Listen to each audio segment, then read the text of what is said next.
મિત્રો, રાજકોટ શહેર કોંગ્રેસ પ્રમુખ ડોક્ટર રાજદીપસિંહ જાડેજા. સ્થાનિક સ્વરાજની ચૂંટણીના પડઘમ વાગી ગયા છે, ફોર્મ પણ ભરાઈ ગયા છે, ફોર્મ પણ ચકાસાઈ ગયા છે.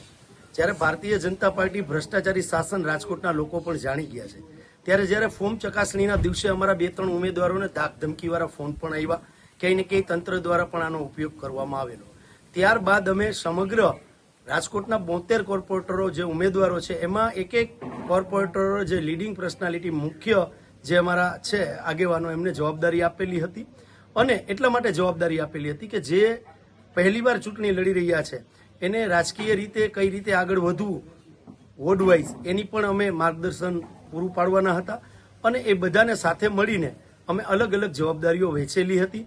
અને વિસ્તારની અંદર અમારા કોર્પોરેટરો સિવાયના લોકો, ઉમેદવાર સિવાયના લોકો, સંગઠનના લોકો, વોર્ડ પ્રમુખો, શહેર સંગઠન અને જે ઉમેદવારો ત્યાં છે ત્યાં પ્રચાર કાર્ય આગળ ચાલી જ રહ્યું છે. શહેર કોંગ્રેસ કાર્યાલય પણ ખુલ્લું જ છે અને ત્યાંથી પણ સંગઠનનું કામ ચાલી રહ્યું છે, પ્રચાર કાર્ય પણ ચાલી રહ્યું છે.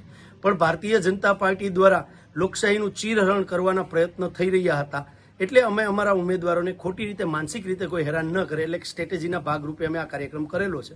અને ભારત દેશ છે એ સમગ્ર વિશ્વની અંદર લોકશાહી ધરાવતો દેશ છે. જ્યારે દેશની અંદર અંગ્રેજોનું શાસન હતું ત્યારે પણ કોંગ્રેસ લડી અને આ દેશને આઝાદી અપાવેલી હતી. ત્યારબાદ લોકશાહીની સ્થાપના થઈ હતી, પણ આજે પણ લોકશાહી જેવું કંઈ રહ્યું નથી. ત્યારે બીજી લોકશાહી પ્રસ્થાપિત કરવાની લડાઈ અમે લોકો લડી રહ્યા છીએ. અને રાજકોટની જનતા છે એ સંપૂર્ણ રીતે આ વખતે ભારતીય જનતા પાર્ટીનો ભ્રષ્ટાચારી જે ગળો છે એને ફોડવા તત્પર છે. એટલે ભારતીય જનતા પાર્ટીના લોકો આવા વલખા મારી રહ્યા છે.